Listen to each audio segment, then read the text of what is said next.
What's going on, family? Black Phoenix checking in with you this morning outside the headquarters. Just got the welding skid bolted down, so it's bolted down now.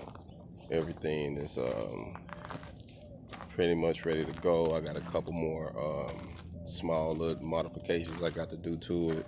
Put on my lifting eyes, which you see I got them cut out here. I got to round the corners and do the holes. So three things I have to do to that, and like I say, I'm sitting here just lining everything out. I just finished one thing, came up with an idea. I've been working on my design for my reel, so I come up with my own reel design that I've been working on. I think I got something, so I'll share that with you a little later.